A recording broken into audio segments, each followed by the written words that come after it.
मेरा नाम शालिनी है। 23 साल की उम्र में मेरी शादी आदित्य से हुई। मैं बहुत ही भाग्यशाली थी क्योंकि आदित्य बहुत अच्छे थे। आदित्य का स्वभाव इतना अच्छा था कि मेरी हर जरूरत का ध्यान रखते थे। मेरी छोटी से छोटी ख्वाहिश का ख्याल रखते थे। मेरी खुशी उनके लिए सबसे अहम थी। शादी के बाद उनकी यह अच्छाई और भी बढ़ गई जब मैंने उनके माता पिता को करीब से जाना। मैं भी एक आदर्श बहू की तरह रहती थी। आदित्य कहते थे कि प्यार, रोमांस और शारीरिक आकर्षण एक दिन खत्म हो सकता है, लेकिन हमारा साथ और आपसी समझ हमेशा बनी रहेगी। कभी कभी उनकी इन बातों से डर लगता था, लेकिन आदित्य ने हर डर को अपने प्यार और साथ से खत्म कर दिया। शादी के 7 महीने ही हुए थे, मेरा जन्मदिन आया। आदित्य मेरे जन्मदिन को खास बनाना चाहते थे, लेकिन उस दिन एक हादसे ने मेरी जिंदगी बदल दी। आदित्य मेरी खुशी के लिए बुके लेने गए थे, लेकिन रास्ते में एक दुर्घटना में उनकी मृत्यु हो गई। उनकी अचानक मौत ने मेरी दुनिया तहस नहस कर दी। मेरी सभी खुशियां जलकर खाक हो गई थी।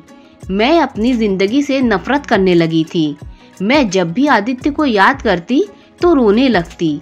अब न कोई ख्वाहिश थी, ना ही कोई जिद। इस सदमे से उबरने में मुझे 2 साल लगे। मेरे सास ससुर ने मुझे समझाया कि मैं अभी युवा हूँ और अपनी जिंदगी को नए सिरे से शुरू कर सकती हूँ, लेकिन मैं ऐसा करने को सोचती तो मुझे लगता कि मैं आदित्य को धोखा दूंगी। मैं मम्मी पापा की सेवा करती और घर पर ही रहती। एक दिन डोरबेल बजी।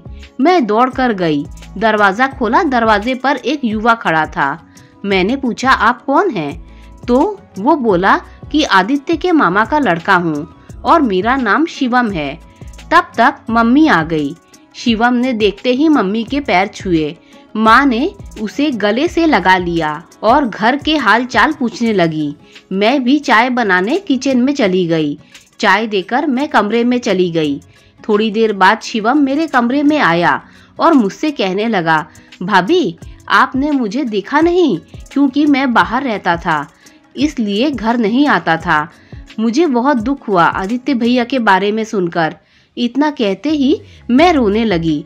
शिवम ने मुझे चुप कराया और गले से लगा लिया। ये मुझे बहुत अजीब लगा, लेकिन इतने दिनों बाद एक मर्द का स्पर्श मुझे सुख पहुंचा रहा था। मुझे ऐसा लगा जैसे शिवम यहाँ मेरे लिए ही आया हो। मैं भी उसके नजदीक जाने लगी।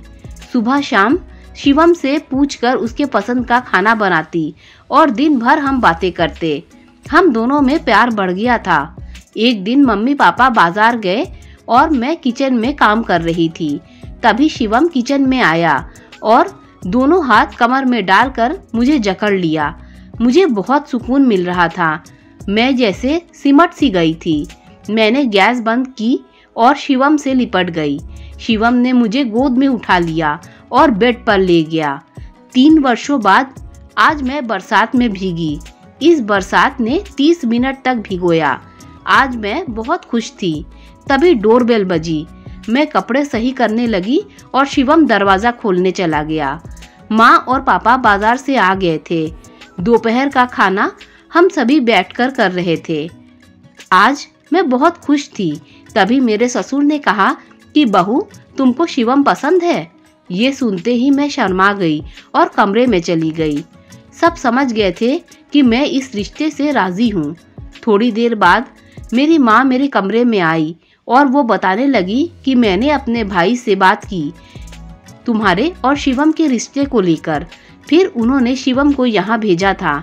2 महीने बाद हमारी शादी कर दी गई और अब मैं पहले के जैसे खुश रहती हूँ। शिवम मेरा आदित्य की तरह ही ख्याल रखता है। दोस्तों, अगर आपको ये कहानी अच्छी लगी हो तो लाइक, शेयर, सब्सक्राइब कीजिए। Thanks for watching this video.